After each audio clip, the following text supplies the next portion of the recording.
Thank you, everyone, for joining us here today, lovers of history, literature, anthropology, and community activism. I am Barbara Lee Diamonstein Spielvogel, the chair of the Historic Landmarks Preservation Center, a group of dedicated individuals committed to informing the public about the past, present, and future of our city. Today, our warmest thanks to the Schomburg Center for Research in Black Culture and to their director, Joy Vivens, for her collaboration, assistance, and for joining us here today to commemorate the life and the work of author, anthropologist, and filmmaker Zora Neale Hurston. For those who asked, this Zoom program today is being recorded, and the video will be made available through the Diamonstein Spielvogel Video Archives, part of the David Rubenstein Rare Book and Manuscript Library at Duke University. And now for our program. Novelist, anthropologist, folklorist, and filmmaker Zora Neale Hurston was born in Alabama in 1891. In 1894, at the age of 3, she moved with her family to Eatonville, Florida, and more about that unique location when we dedicate the Medallion. And she had a relatively normal childhood that ended in 1904 with her mother's death and her father's remarriage. She was sent away to boarding school, where she was eventually expelled for non-payment of tuition.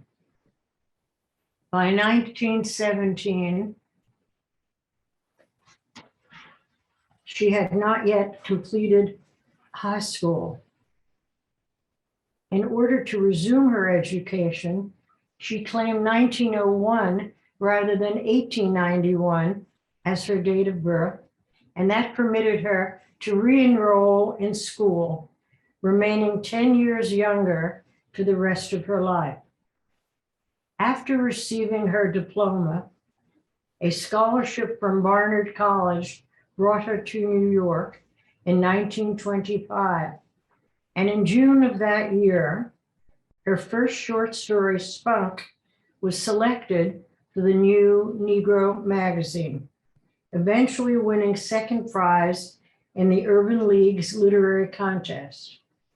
While she was at Barnard, Hurston was an integral part of the Harlem Renaissance, known for her wit, her irreverence, and her folk writing style.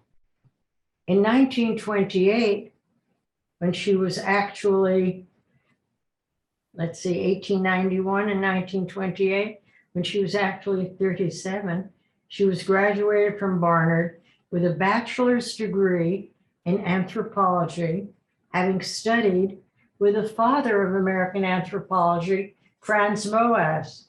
Her classmates were Ruth Benedict and Margaret Mead, and she was the first Black graduate of Barnard.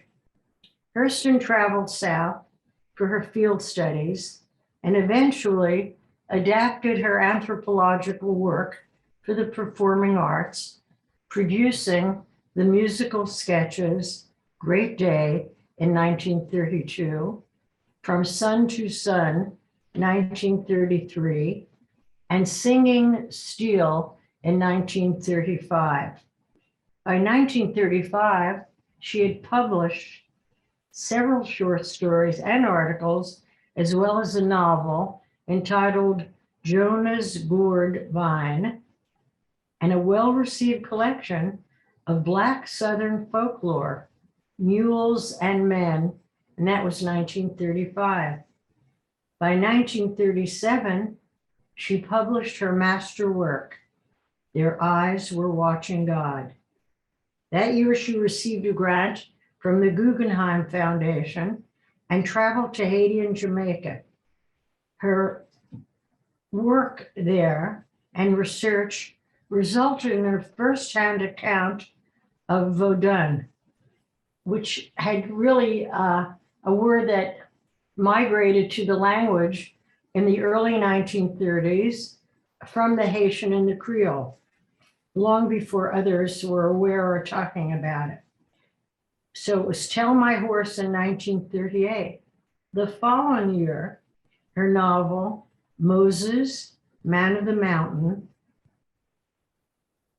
then was published in 1942. Her autobiography, Dust Tracks on a Road, and in 1948, her fourth novel, Seraph on the Sewanee.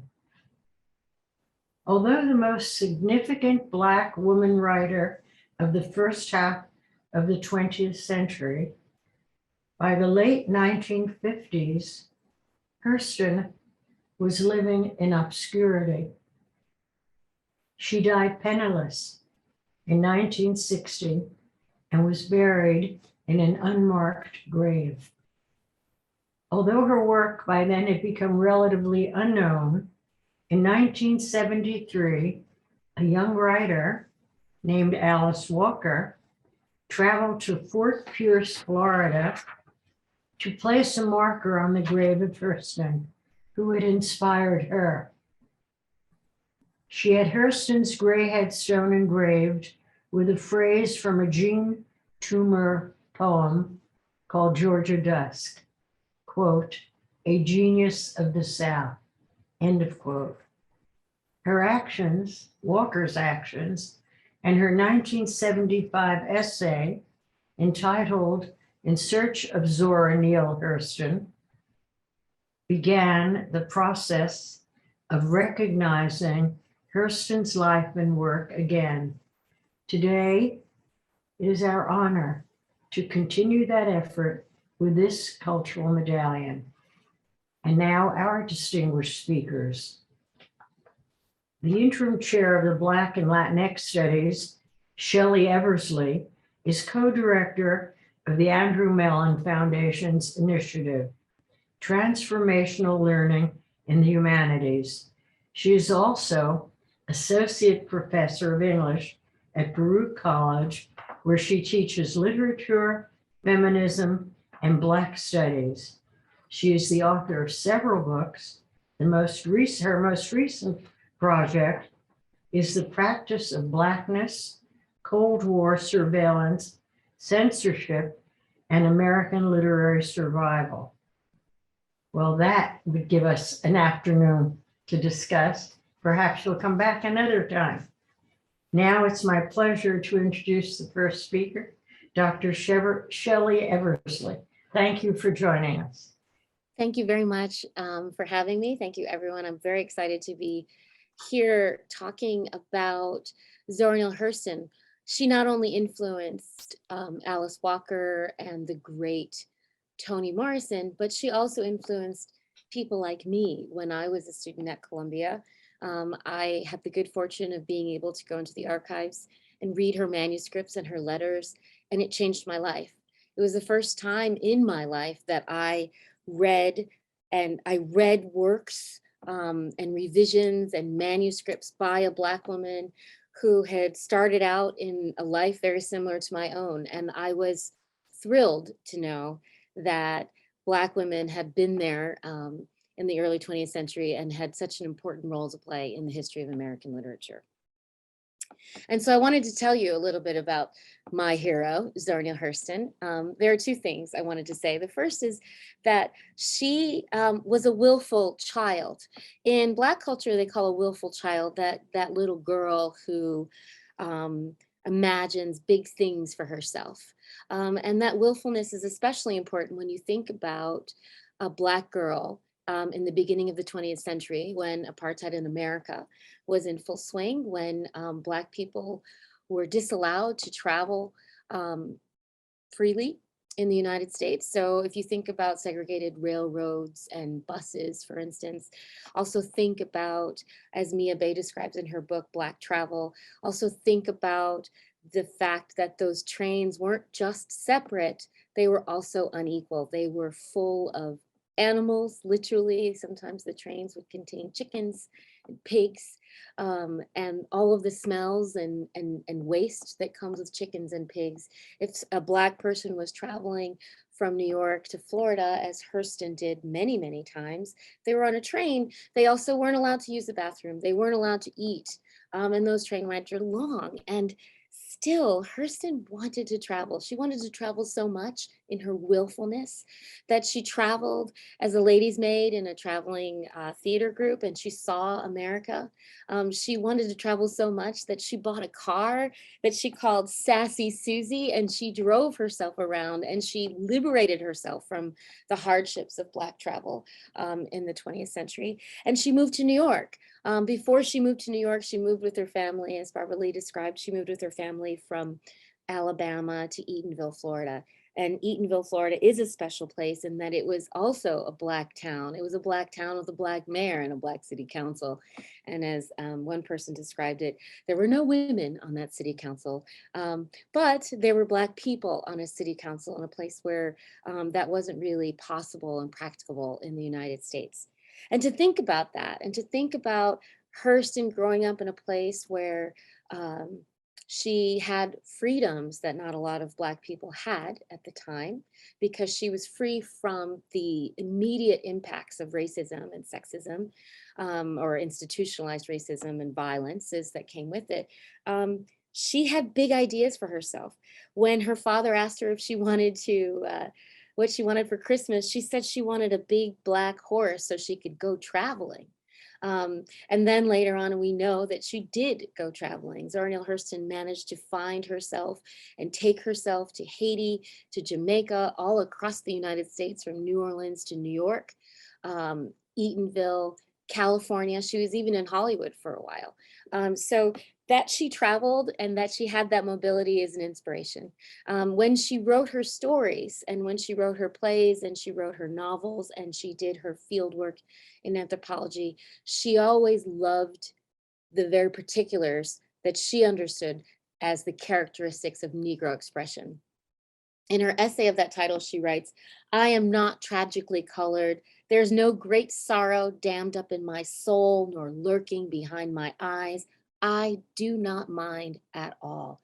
I do not belong to the sobbing school of Negrohood, who hold that nature somehow has given me a low down, dirty deal, and whose feelings are all but about it. Even in the helter-skelter skirmish that is my life, I have seen that the world is to the strong regardless of a little pigmentation, more or less. No, I do not weep at the world. I am too busy sharpening my oyster knife."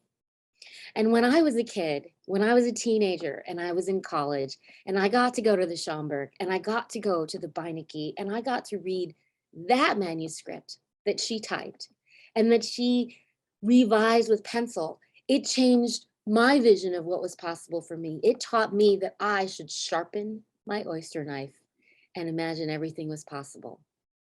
That's what I mean about a willful girl.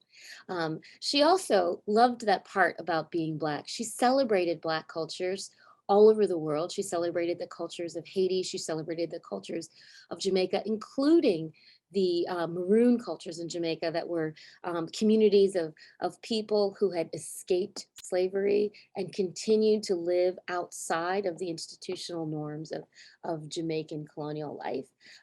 She studied people and Black cultures in all over the South, including Eatonville in Florida. And she set her novels using a language and a diction that she called Negro expression. She thought that that was art. She understood that Black culture was an art form that made America great. And yes, I meant that on purpose. She understood that Black art and Black culture was what made America great. She understood that as the distinction of American culture. She understood the distinction of America's gifts to the world was coming through the contributions by Black cultures. And she used to tell stories. And so I'm telling you stories because what I learned from Zora Neale Hurston was that the storytelling that I grew up with, what she calls lies, you make it up, the invention, is also what is art, right? Zora Neale Hurston is somebody who invented herself. She's someone who changed her birth date so she could go to school. She made things possible by invention, and then she invented fiction. She created stories that have stood the test of time, that have survived all kinds of hardships and seeming oblivion. She died, as Barbara Lee pointed out, with an anonymous gravestone. And to this day, now we know her. She is one of the most widely taught Black women novelists on college campuses today. And she did that by her storytelling, her lies. And so I wanted to tell you a little bit about some of those lies and some of those stories, like Sassy Susie and the pistol that she carried when she drove across the South. And the idea that Zora Neale Hurston, a woman, would not only find a way to buy a car and avoid the humiliations associated with segregated travel, but she understood how to protect herself. In her storytelling and in her adventures and her sharpened oyster knife, as she describes her ambition, she had lovers, she had husbands, she traveled when she needed to go somewhere. She would leave that place and that man. And she understood her freedom beyond the bounds of traditional gender roles that were assigned to women as a wife and as a mother. And in fact, one thing I saw in the archives was a letter, a postcard that she sent to her good friend, then good friend, Langston Hughes. And she was in Jamaica and she was encouraging her probably gay friend, Langston, to meet her in Jamaica. And all she wrote on that postcard was, Langston, come to Jamaica, the men's, plural, exclamation point. And she signed it with this big swooping Z. And again, I will never forget it. She was loud, she was proud, she was brave, and she was willful. And today I'm excited to be part of this dedication for the medallion that will sit at 108 West 131st Street, partly because when she arrived in Harlem, she also became such a key contributor to what we now call the Harlem Renaissance. And I will leave you with this one rebellious note, willful note that that Hurston and her peers said about the single issue anthology that they produced called Fire, with 2 exclamation points.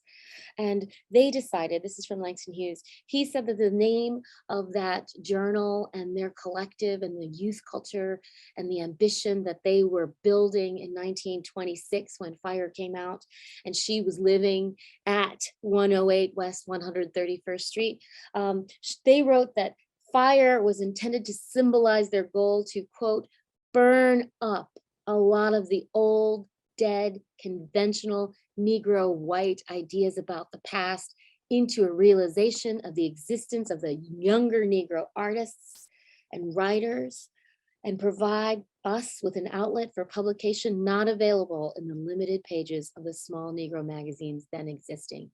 And I say that because I want you to imagine Zora Neale Hurston as a trailblazer, one who saw the future and went for it. So thank you for having me. And I'm really excited to hear from Joy Bivens, Monica Miller, and Carl Hancock Rutz, who are incredible scholars, writers, teachers, and trailblazers.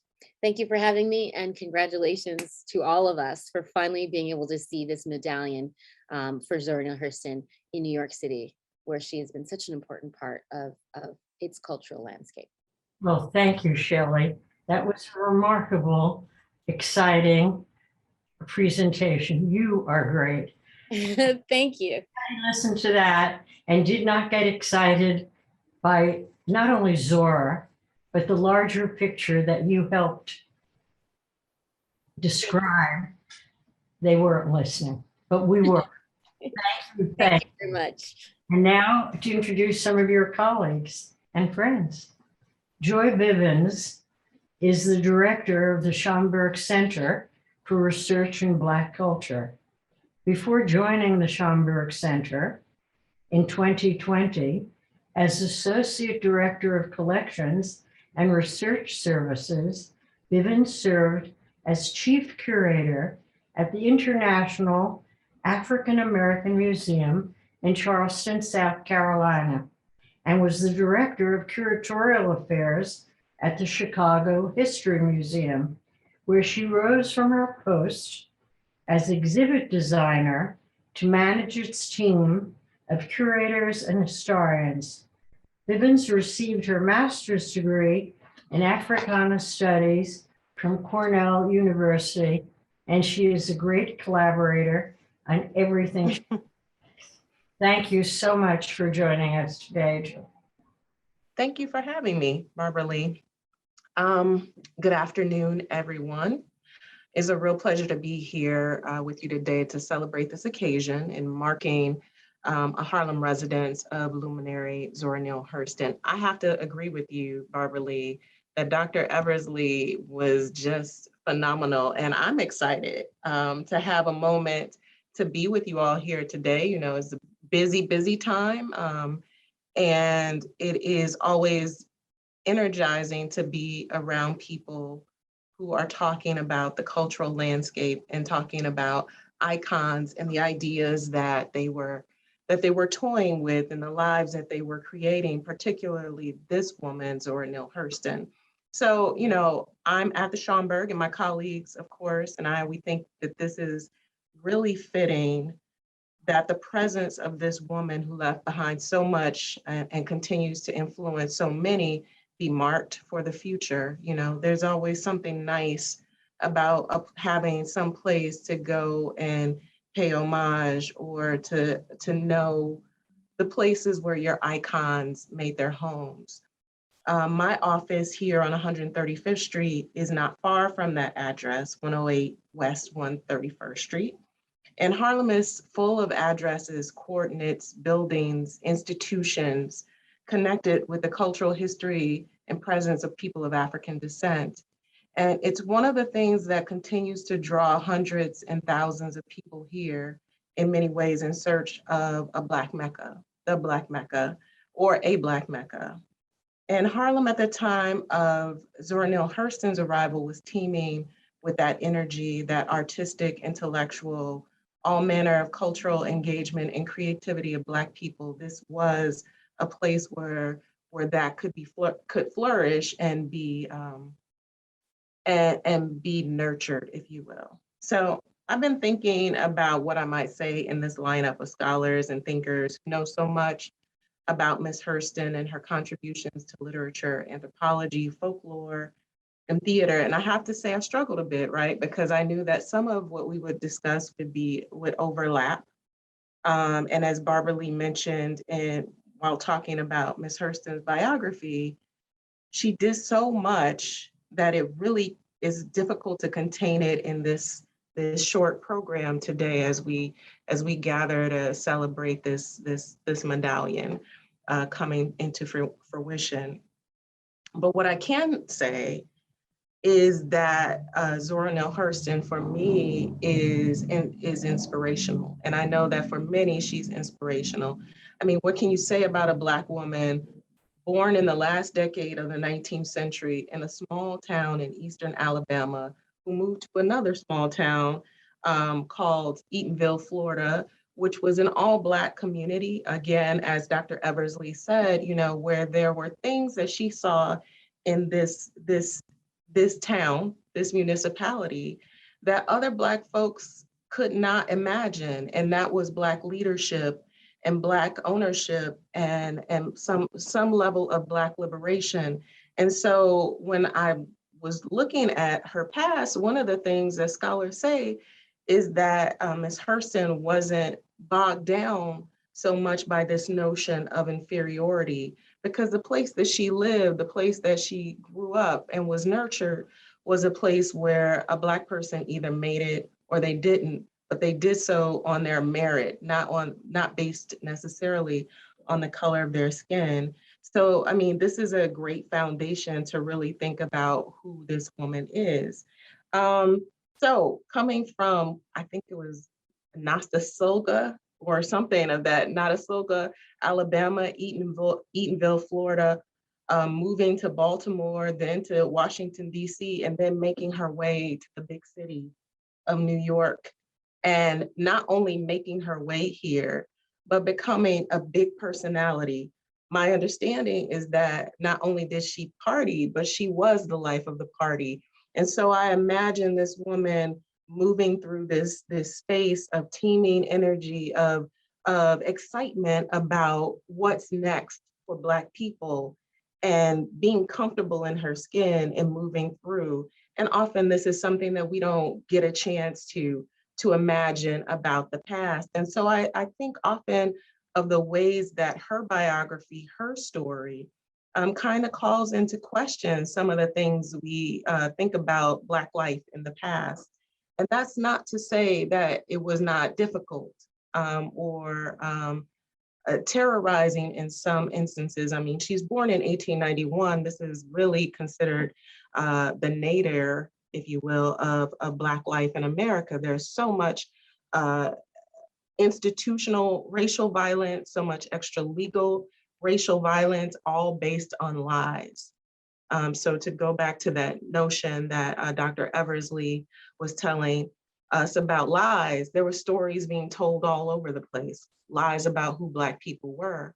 And I think that where I find the most inspiration from Ms. Hurston is the ways in which she interrupts that to say something about the beauty of Black life, the validity of Black culture, and standing in that Blackness and it being quite enough and actually a lot, quite a lot. So I think that when I am considering who she was and why it's important to celebrate her, it is because of those contributions to thinking of what it meant to be a Black person, moving beyond some of the strictures and constrictions that were placed on Black bodies by a white supremacist society.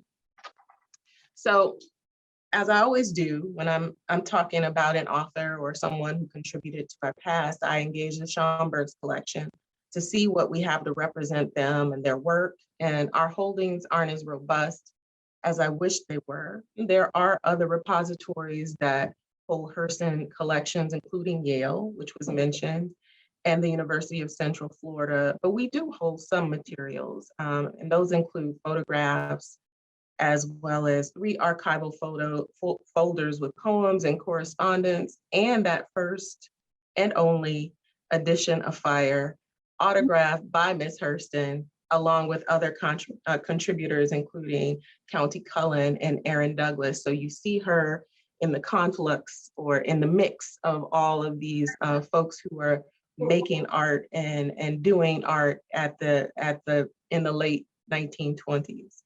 But despite those small holdings, I would argue that particularly here at the Schomburg, her presence is all around.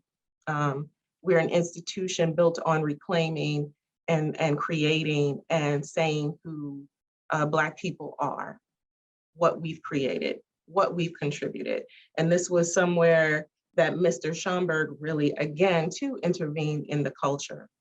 So Ms. Hurston, she left her mark everywhere, particularly in 20th century African-American literature, American literature, and the telling of Black women's stories. And I think as we celebrate her today by marking one of the places where she made her home in New York, we can't help but be reminded that even this big city couldn't contain Zora Neale Hurston. In many ways, she is one of the early diaspora scholars, because she's pulling not only from her own roots and then from this urban environment and all of the Black urban environments that she inhabited, but also from other places in the diaspora. And again, this connects very well with the work that we attempt to do here at the Schomburg Center, which is to say that there is a life's blood that runs throughout the African diaspora and that imprints on everything that people of African descent do, and the stories we tell, and the ways we dress, and the ways that we are, and the ways we show up. So I'm going to wrap up. I think her gifts to us remain ever present through the vindicating evidences, to borrow a phrase from Arturo Schomburg, that she left through her work. So thank you for having me here today. Well, thank you for that illuminating, scholarly description. I'm going to ask you two questions, if I may. Sure. One, you have the only extant volume. How did you acquire that? You know, I would assume, because I can't tell you right now, that this is part of the collection that Mr. Schomburg seeded us in 1926, because that is the date of the volume. There are things here that I am often like, how did we get that? And this is one thing that we definitely bring out whenever we talk about our treasures here at the Schomburg Center. So if you want to see not only fire, but her signature in the volume, you can visit it here at the center.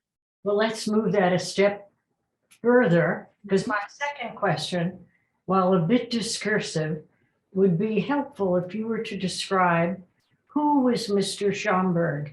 I think there's a lot of confusion with his name, his location, and the founding of this unique institution. Sure. So then I will give you my my spiel, my 2-minute elevator talk about the Schomburg Center for Research in Black Culture, one of the research centers of the New York Public Library. Our history is long and based in the founding of the 135th Street branch of the New York Public Library in 1925, because the population of Harlem was changing. Librarians advocated for the starting of a special collection, or the genesis of a special collection called the Division of Negro Literature, History, and Prints. And that began in 1925 as a place where folks could come and do research, not in circulating volumes, but in things that were what we would mostly call objects and items, rare books and such. In 1926, the New York Public Library purchased the personal collection of Arturo Alfonso Schomburg.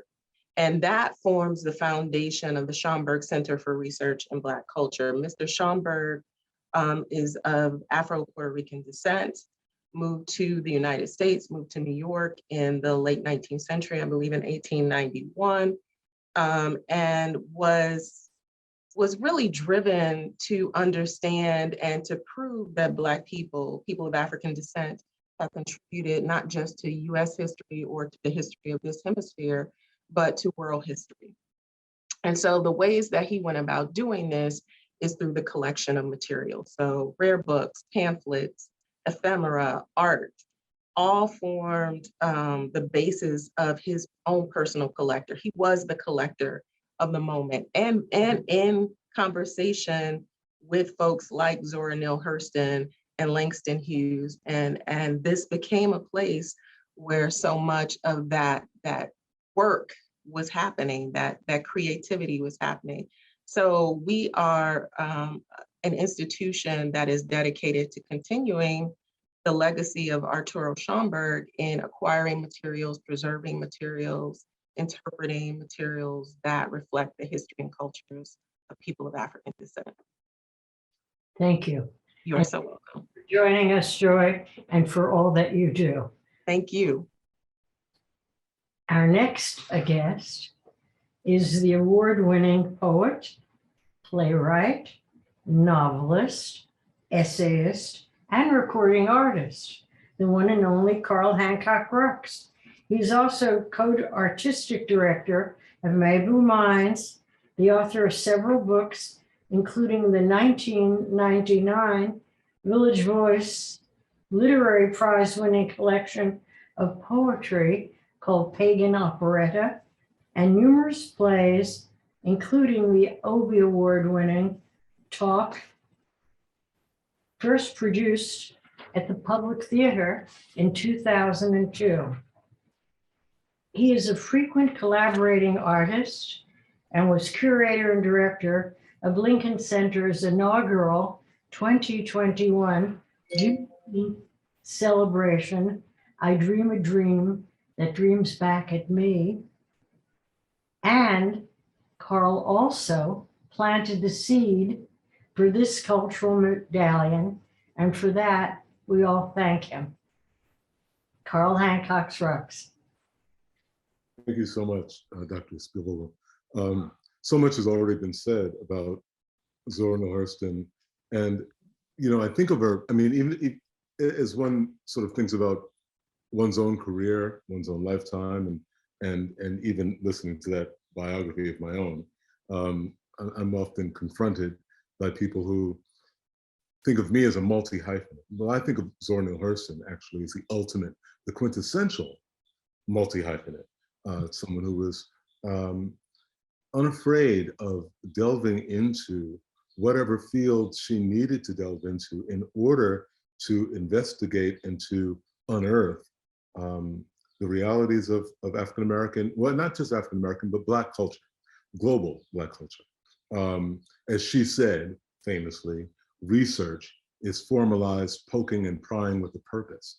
And I love that, you know, and I think that's exactly what this institution that is, you know, erecting this medallion does. It is about committing oneself to research, to finding out where famous African-American people lived in the city of New York, where they worked, where they broke bread with each other, where they had major conversations, and marking those places. When I went to school at the University of Paris, the American University of Paris, I remember walking around Paris and being very young and just being, as many people are, really captivated by the city of Paris, but more importantly, beyond just the beauty of Paris and the architecture of Paris, I was really blown away by the medallions. I was blown away by the markers, the markers that existed on buildings,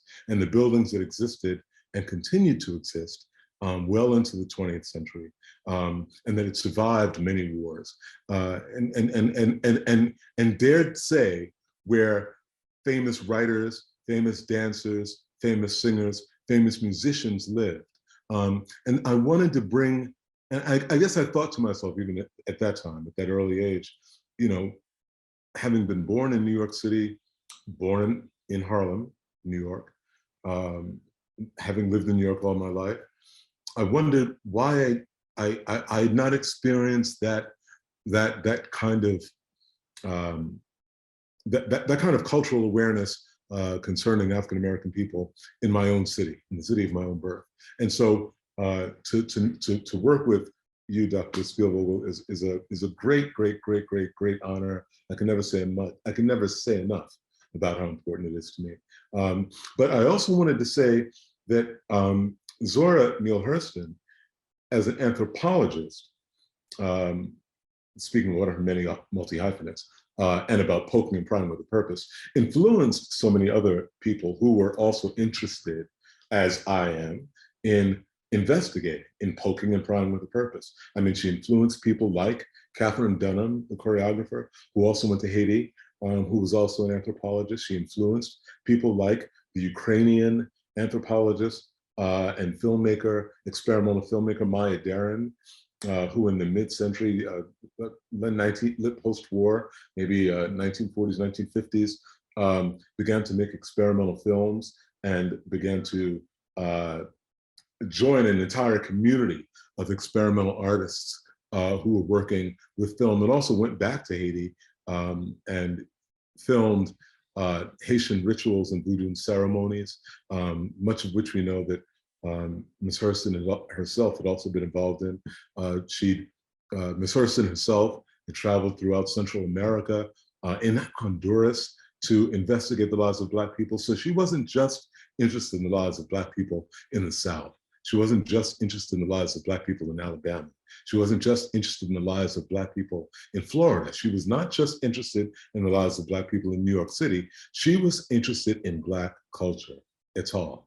And that discourse, that scholarly, and willful poking and prying investigation is what makes her so incredibly important to so many of us, whether we are male or female or black or white or yellow or purple or whatever. It's what makes her stand out to me.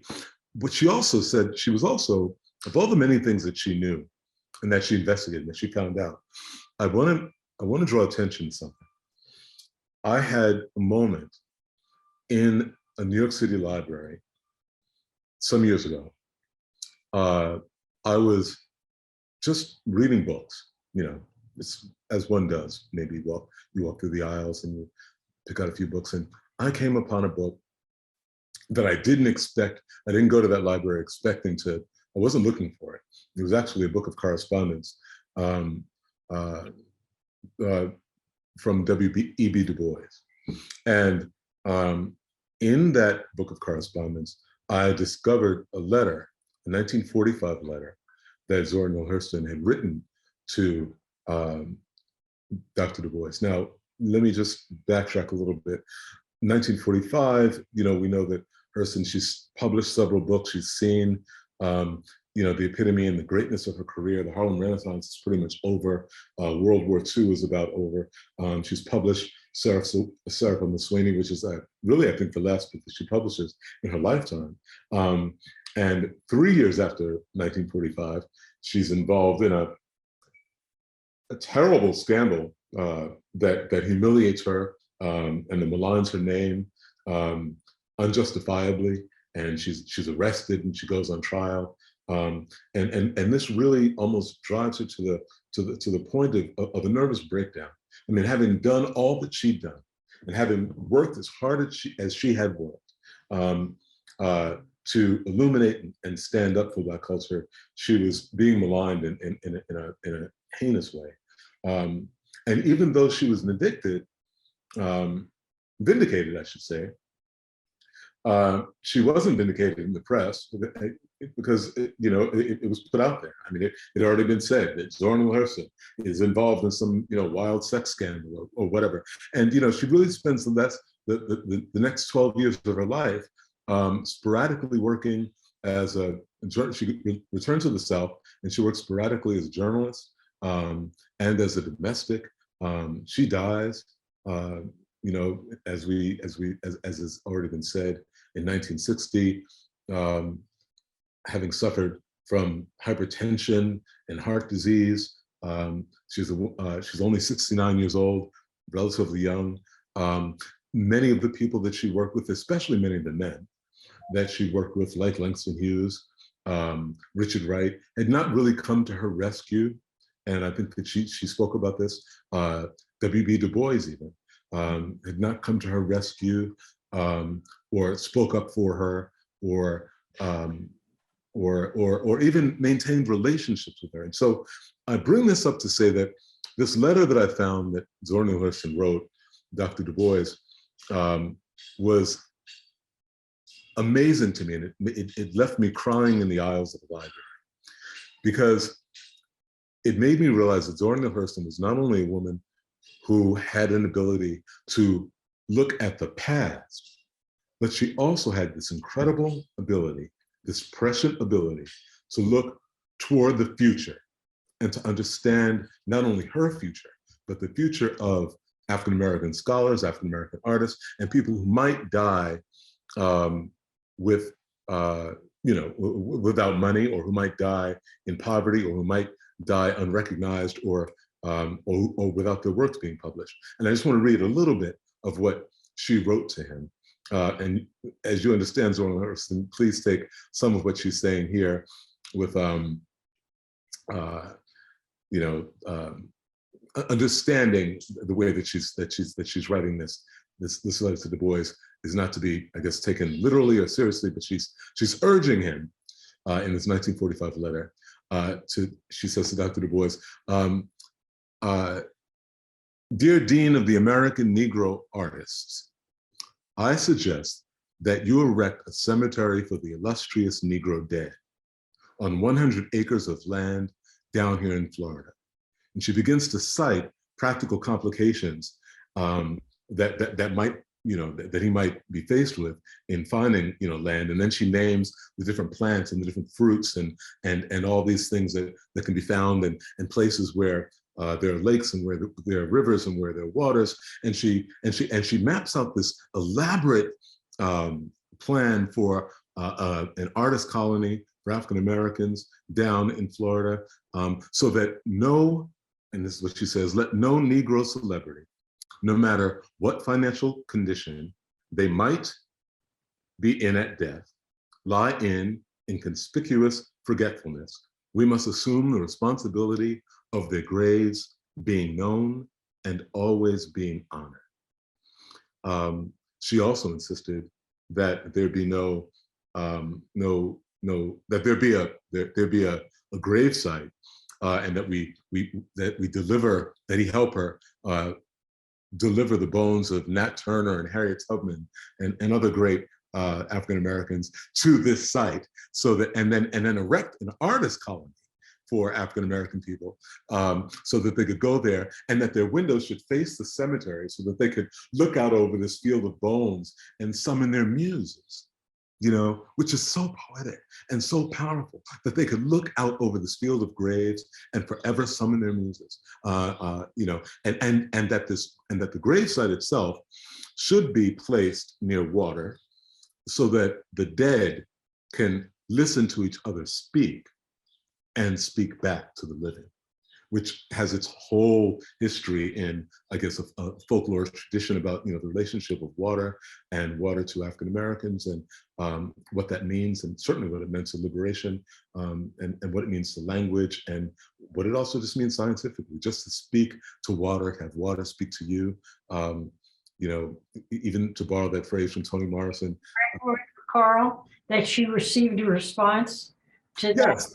That she thought that this grave site and artist colony that should be erected in Florida should be erected somewhere near water, so that the young artists who would be transported there, could not only look out over the field of bones and summon their muse, but that the dead themselves could also listen to each other speak and speak back to the living. This is a phenomenal letter that left me in tears.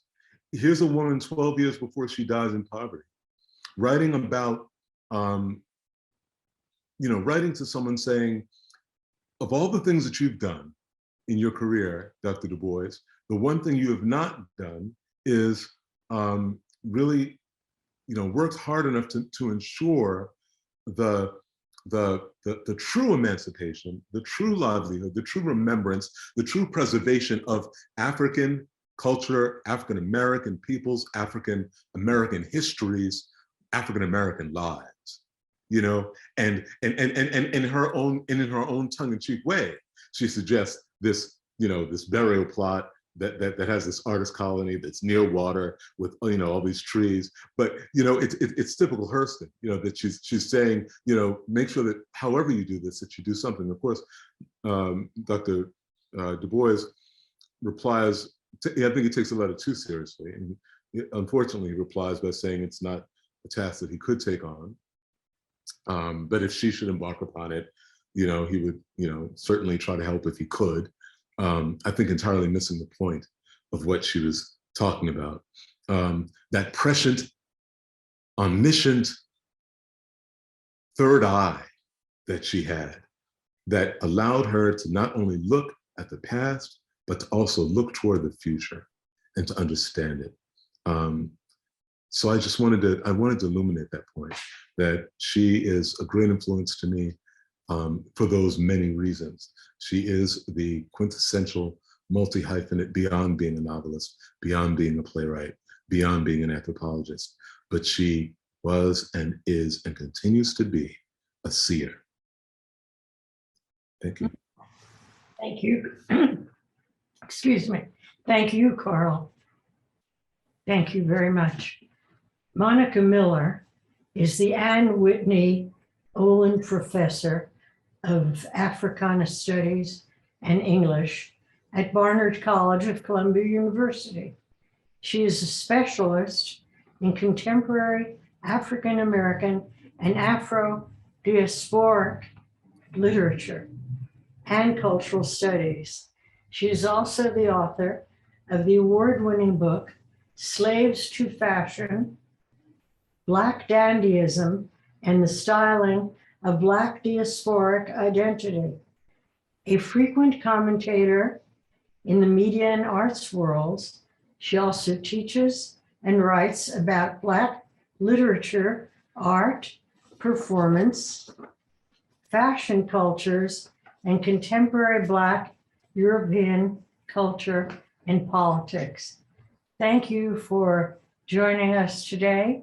Do you think that Carl was the epitome of contemporary fashion with his hat and his Hawaiian influence shirt? Absolutely. I think, we all show up to these events, right? Appropriate for the occasion. So I appreciated not only Carl's look, but 100% his words. It's very hard to follow him. Yes. Mhm. Now, may we ask you to join the conversation? I just wanted to say I'm really delighted to be here for all the reasons that my colleagues have stated. And I want to thank in particular Barbara Lee for her dedication to this project and for bringing us all together to honor Hurston. I realized when I was searching through my email to find something related to this program today that I received an email, I think it was in 2004, asking me if I could verify the address that Hurston first lived at when she came to New York City. So I was really, it's telling you something about my email, but also about the longevity of this project and how delighted we all are to be here today.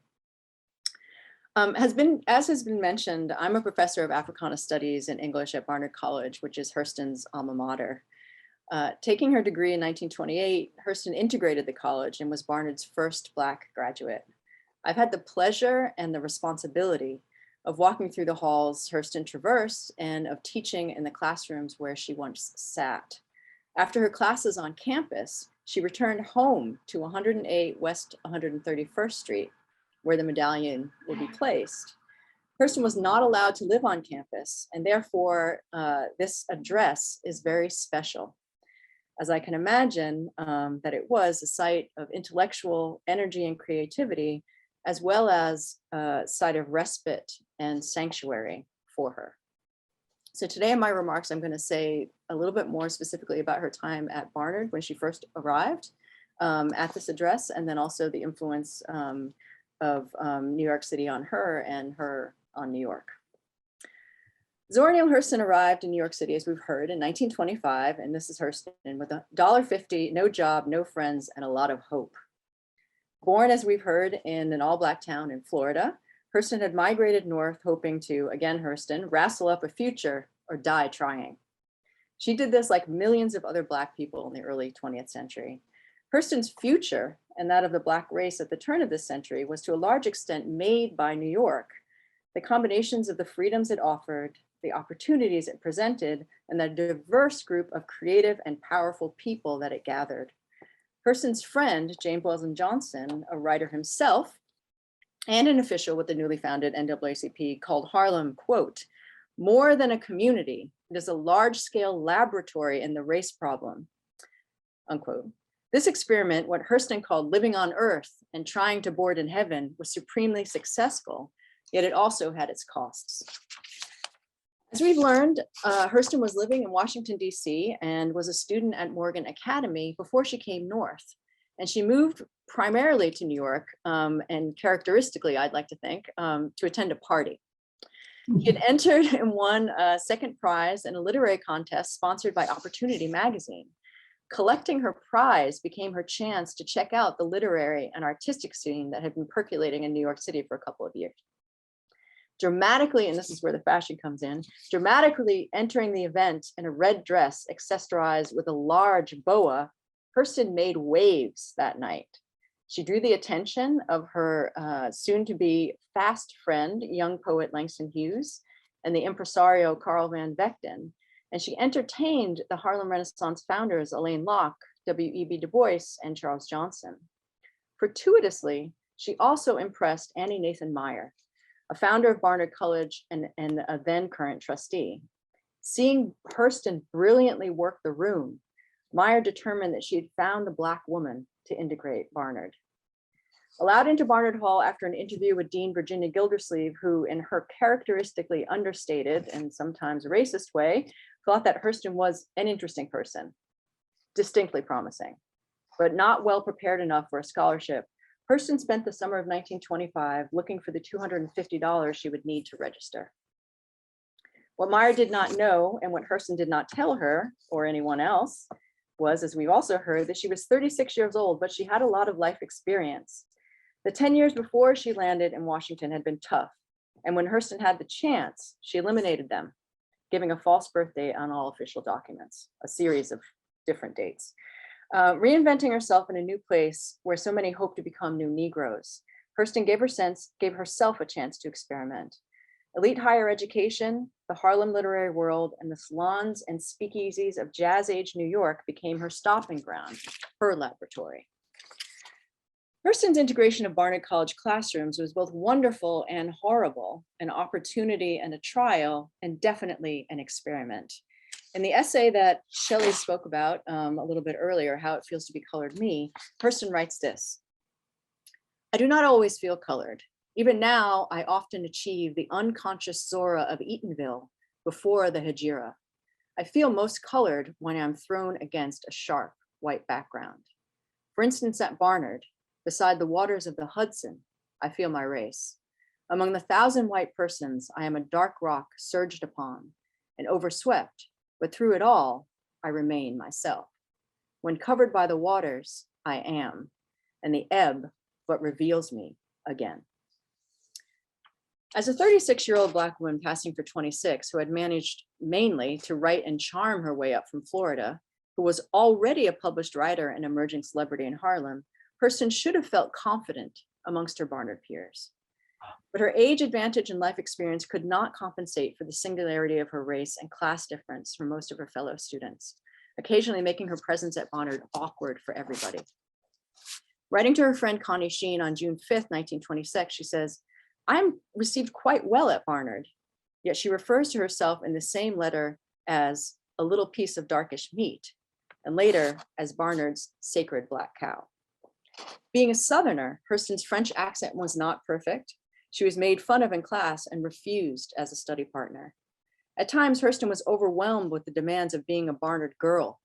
And in a letter to Meyer, she complains that she has just 11 cents to her name, and in the face of having to buy a gym outfit, shoes, stockings, gloves, a tennis outfit, and a golf outfit for the spring term. Hurston's fortunes changed, though, when she secured perhaps the plumbest job on campus at the time, personal secretary to well-known novelist Fannie Hurst. After being seen with Hurst on campus, Hurston gushed about her newfound popularity, writing, "Oh, Mrs. Meyer, the girls at Barnard are perfectly wonderful to me. They literally drag me to the teas on Wednesdays and then behave as if I am the guest of honor. So eager are they to assure me that I am desired there." However, her popularity got her and everybody else in trouble when it came time for the junior prom at the Ritz-Carlton. She was urged to go by her friends, but only if she could bring a man as light as herself. Although praising her classmates for their frankness and claiming to be unoffended, a later letter to Meyer hints equally at offense, hurt, and understanding. She says to her patron, "No doubt you're right about the prom, but even if things were different, I could not go. Paying $12.50 plus a new frock and shoes and a wrap and all the other things necessary is not my idea of a good time. I am not that ritzy yet." Not a fool, Hurston both suffered and benefited from her perch at Barnard. While she negotiated campus politics, she was also solidifying her reputation in Harlem as one of the best new Negro writers of the younger generation, a crowd of bold artists who we heard a lot about today, who were defying all kinds of racial, social, and literary conventions. During her time in New York, Hurston not only got a first-class education at Barnard, majoring in English, but also pursued graduate study in anthropology, as we heard, at Columbia with the legendary Franz Boas.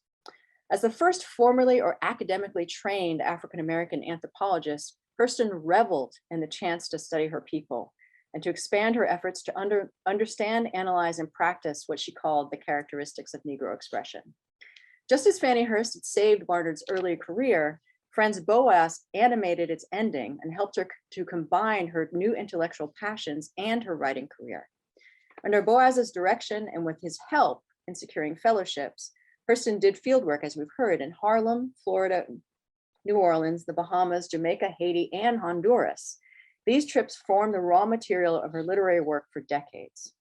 The fieldwork the fellowships didn't pay for was financed by another Hurston patron, the wealthy widow from the East Side, Charlotte Osgood Mason, who Hurston referred to with affection and fear as the godmother and the dragon lady. Generous and controlling, Mason gave Hurston what would be the equivalent of a MacArthur Genius Grant today in exchange for exclusive rights to all of the folklore that Hurston collected. During the years of their contract, from the mid-20s to the mid-1930s, Mason kept Hurston's work, including films, field notes, and recordings in a locked box, to which she had the only key. Blocking her protege's chance to study for a PhD with Boas, Mason nevertheless enabled Hurston to explore the Black diaspora and actually formulate some of the first theories of cultural connection between the many and American and Caribbean sites of that diaspora. Despite the twists and turns of her dual career as a student and writer here in the city, at Barnard and in Harlem, one thing seemingly remained consistent for Hurston: her artistic focus on what she called the folk, ordinary rural Black people living their lives in various states of joy and pain.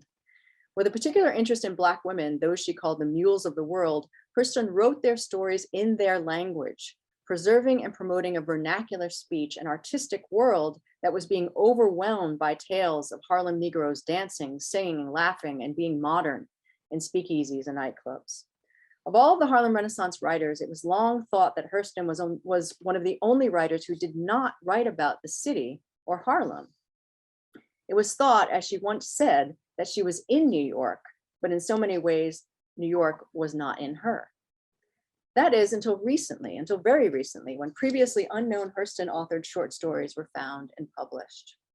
They are all fascinatingly about New York and feature Black women getting what they want or need by hook or by crook, hitting a straight lick with a crooked stick, which is the title of the collection. It's this one right here.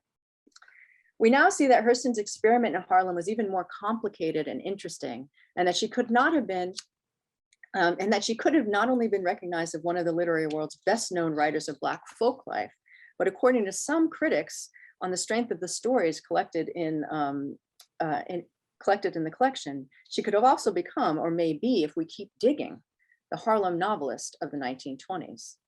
This would, of course, be another reinvention of and for Hurston, within and by means of New York City. One of our favorite Hurstonian phrases at Barnard is, if you haven't got it, you can't show it. If you have got it, you can't hide it. Amen. Well, amen to that wonderful presentation. In fact, the entire program today was a great joy, and I thank each and all of you, and I thank our devoted audience as well. Before we depart, we will call again on the eloquent Carl Hancock Rux, who first planted the seed that's long after my 2004 inquiry of honoring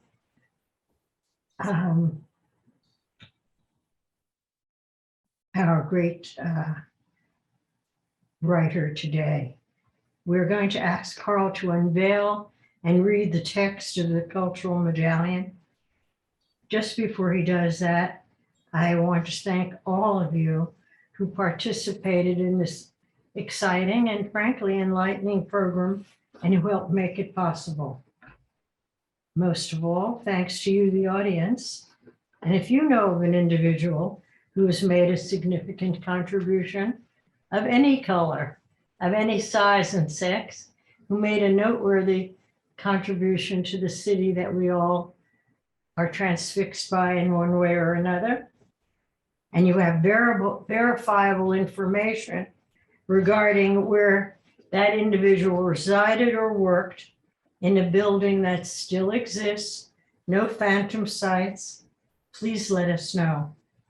So before I call on Carl, again, thanks to each and all of you, the great AV staff of the New York Historical Society, for making this possible, the Historic Landmarks Preservation Center, and the whole Cultural Medallion program that has now gone on for nearly, I think, 27 years.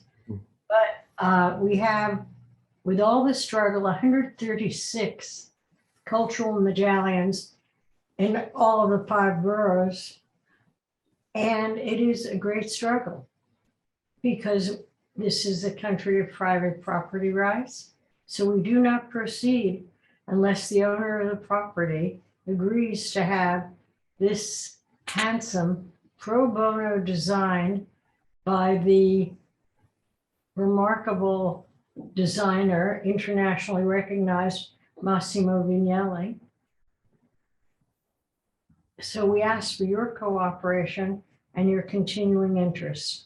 And now, Carl Hancock Rux, will you please unveil and read the text of the medallion to Zora Neale Hurston?